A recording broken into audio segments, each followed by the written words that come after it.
While high-street fashion retail collapses into the digital void and glass skyscrapers sit half-empty because tech workers prefer staying in pajama bottoms, one unassuming type of property is silently printing millions. While ordinary landlords are begging tenants to pay rent, owners of medical office buildings, or MOBs, are sitting on pure financial gold. It is an asset class so bulletproof that even global panics, economic meltdowns, and soaring interest rates struggle to scratch its paint. But how exactly does turning a slab of concrete into a home for dermatologists, cardiologists, and MRI machines generate such staggering returns? And why are Wall Street giants quietly buying up every square foot of healthcare property they can lay their hands on? To understand this hidden gold mine, you first have to realize that a medical office building is not just a building. It is a highly specialized, intensely regulated cash engine wrapped in a commercial lease. To see how this unique machine actually works, look at what happens when traditional commercial investors hit a brick wall. Imagine a seasoned real estate player named Arthur. Arthur spent the last decade building a portfolio of traditional office spaces. Life was great, rents were paid on time, and Arthur felt like an absolute genius. Then the world shifted. Hybrid work hit like a runaway freight train, corporate tenants backed out, and suddenly, Arthur found himself owning 12 floors of prime downtown space where the only remaining occupants were dust bunnies and a lone phantom coffee pot. Desperate for stability, Arthur decides to pivot into healthcare real estate. He locates a vacant plot of land near a major regional hospital and decides to build a modern, 50,000 square foot medical office building. But as soon as Arthur signs the initial architectural contracts, he encounters his first massive reality check. Building a medical property is nothing like building a regular office block. If a normal office building is a sturdy pair of sneakers, a medical office building is a custom-engineered spacesuit. First come the eye-watering startup costs. A standard commercial office might cost a few $100s per square foot to construct, but a medical office routinely demands double or triple that investment. Why? Because medicine is heavy, loud, and insanely power-hungry. Take a standard MRI machine. A single high-end scanner can weigh over 6 tons, roughly the equivalent of parking 3 full-sized pickup trucks on a single patch of floor. If you drop that kind of weight onto a standard concrete slab without reinforcement, your brand new medical center will literally cave in on itself, crushing the plumbing beneath and sending structural cracks straight up to the roof. Arthur has to pour reinforced concrete foundations, install heavy-duty structural steel supports, and widen doorways just to slide the equipment inside. Then there is the electrical grid. A medical building cannot simply rely on standard municipal power. It requires massive industrial power feeds, dedicated substations, and heavy-duty backup generators. If the power flickers in a tech company, someone loses an unsaved spreadsheet and grabs a fresh cup of coffee. But if the power dies during an outpatient surgical procedure or resets a temperature-controlled freezer holding millions of dollars in sensitive vaccines, the financial and human consequences are immediate and catastrophic. Add in specialized plumbing for medical gases, lead-lined walls for radiation protection in X-ray rooms, and complex HVAC systems capable of filtering air at surgical standards, and Arthur's budget explodes before he even paints the front lobby. A 50,000 square foot facility can easily cost upwards of $20 to $30 million to construct from scratch. At this point, Arthur is sweating bullets. He has spent a fortune, taken on millions in debt, and his building is still completely empty. In traditional real estate, an investor in this position would start running aggressive social media ads, offering 3 months of free rent, and praying for any local business to sign a lease. But medical real estate operates on an entirely different set of rules. Arthur doesn't just want any tenant, he needs a very specific ecosystem of healthcare providers. But building the structure was only half the battle. Now Arthur had to face an even bigger challenge. How do you convince the world's most cautious and stubborn tenants to pack up their practices and move into your building? He goes after anchor tenants first. In the medical world, an anchor tenant is usually a major hospital system, a massive outpatient surgical group, or a specialized diagnostic center. Securing one of these giants is the holy grail for a property owner. Once a hospital system agrees to lease 30% of Arthur's building for an urgent care center or an imaging clinic, the entire dynamic shifts overnight. Smaller independent practices, orthopedists, physical therapists, blood labs, and primary care doctors suddenly line up to sign leases in the same building. Why? Because healthcare thrives on physical referrals. If an orthopedist is located on the 3rd floor and the MRI machine is on the 1st floor, Patient flow becomes an automated assembly line. The doctor writes a script, the patient takes the elevator down, gets scanned, and walks back up. It's convenient for the patient, hyper-efficient for the doctors, and pure magic for Arthur's bottom line. Now comes the secret sauce of healthcare real estate, the true engine behind its incredible profitability, the tenant retention rate. In a standard office building, tenants come and go like summer storms. A software company gets acquired, downsizes, or decides to move to a trendy open-plan warehouse across town every 3 to 5 years. Landlords spend an eternity constantly chasing new occupants, paying broker fees, and repainting walls. Medical tenants, however, almost never leave.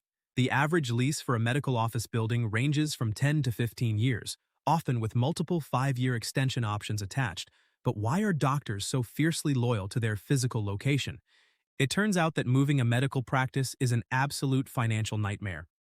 First, there is the sheer cost of moving. A specialized dental or surgical suite can easily spend $500,000 on custom plumbing, surgical lighting, cabinetry, and equipment installation. If a doctor decides to pack up and move across the street, they cannot just unplug their chair and throw it into the back of a rental truck. Everything is hardwired, bolted down, and certified by health regulators. Moving means throwing away hundreds of thousands of dollars in custom tenant improvements and starting the entire construction process all over again. Second, doctors are terrified of losing their patients. Healthcare is built on trust, geographic convenience, and routine. If a medical practice moves 3 miles down the road, up to 20% of its patient base might simply switch to a closer doctor. For a lucrative practice generating millions in revenue, losing 1/5 of its clients over a lease dispute is financial suicide. As a result, once a doctor settles into a space, they tend to stay put for decades. Medical office buildings regularly report tenant retention rates exceeding 85%. For Arthur, this means predictable, clockwork cash flow that continues uninterrupted, regardless of whether the broader stock market is booming or crashing into a ditch. Then there is the structural beauty of the lease agreement itself.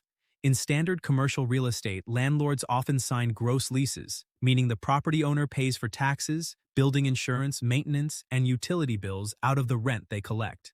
If property taxes spike or energy prices double, the landlord swallows the loss.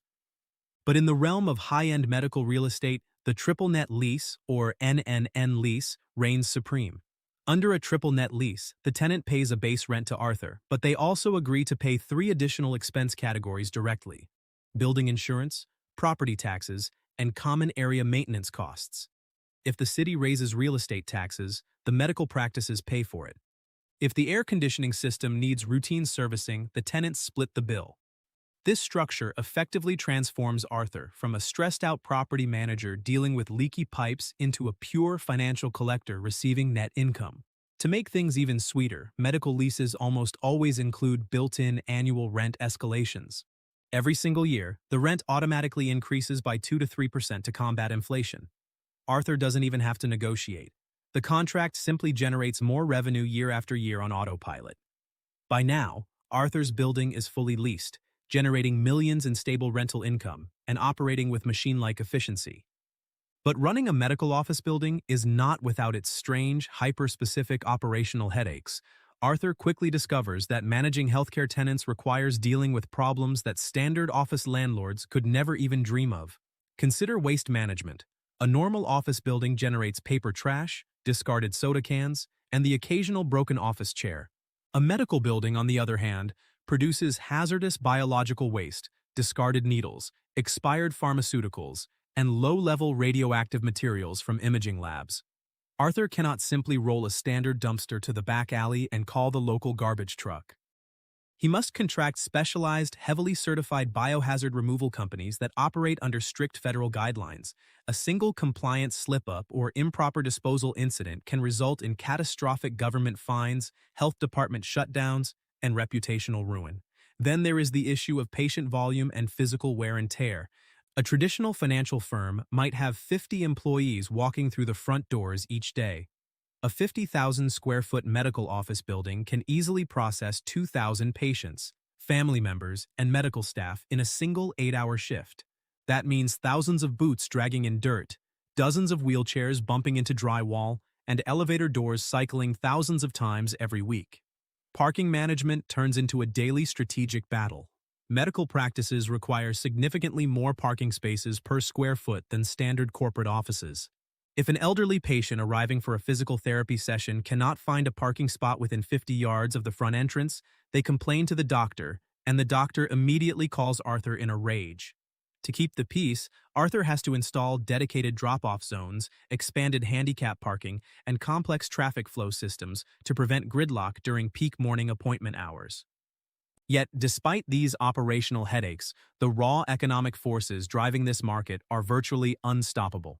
To understand why Wall Street is obsessing over healthcare properties, you have to look at the massive demographic wave colliding with modern medicine, an aging global population. Every single day in the United States alone, over 10,000 people turn 65 years old. As people age, their medical needs don't just grow gradually, they explode exponentially. Older adults visit doctors 4 to 5 times more frequently than younger generations, requiring ongoing management for chronic conditions, joint replacements, and specialized scans. At the exact same time, major healthcare systems are intentionally shifting care away from expensive hospital towers and into accessible community buildings closer to where patients actually live. This creates a permanent crisis-proof shield for property owners like Arthur. When an economic recession hits, people cancel vacations, stop buying luxury cars, and delay upgrading their smartphones. But they do not skip chemotherapy appointments, cancel kidney dialysis, or put off critical heart evaluations. Healthcare demand is completely inelastic. During the 2008 financial crash, when shopping malls defaulted and corporate office vacancies soared, medical office buildings maintained national occupancy rates above 90%. The exact same resilience played out during recent global disruptions, where healthcare tenants continued paying full rent on time while standard commercial landlords struggled to collect a dime. This bulletproof income stream has triggered a gold rush among financial behemoths. Institutional giants like BlackRock, Starwood, and healthcare-focused real estate investment trusts, known as REITs, are aggressively buying up properties just like Arthur's. For a publicly traded REIT, a fully leased medical building anchored by top medical providers is pure financial perfection. It offers the bond-like security of guaranteed cash flow combined with the long-term appreciation of prime commercial real estate. When Arthur decides to cash out, he doesn't need to hunt for local private buyers. A national REIT steps in and purchases his building at a premium valuation, accepting a lower capitalization rate because the risk of tenant default is virtually zero. Arthur walks away with a massive multi-million-dollar exit, having successfully turned raw concrete into a permanent fortune. However, entering this market without understanding its specific landmines can quickly turn a dream investment into a nightmare. The first major risk is property specialization.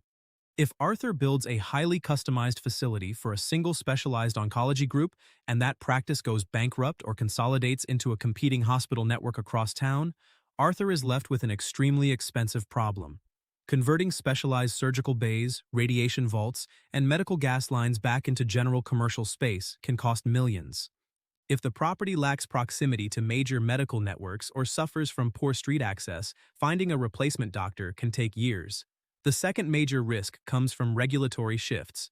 If government healthcare policy reduces Medicare reimbursement rates for outpatient procedures, private medical practices can see their profit margins crushed overnight, creating immediate pressure on their ability to pay top-tier rent. Ultimately, the economics of owning a medical office building boil down to a simple reality. You aren't just buying brick and mortar, you are owning a toll booth on the indispensable highway of human longevity. As long as humans age, require medical treatment, and prefer convenient outpatient clinics over intimidating hospital stays, these unassuming buildings will remain one of the most stable, profitable, and invincible assets in commercial real estate. They may look quiet from the outside, but inside their sterile hallways, they are generating some of the most reliable fortunes in modern finance.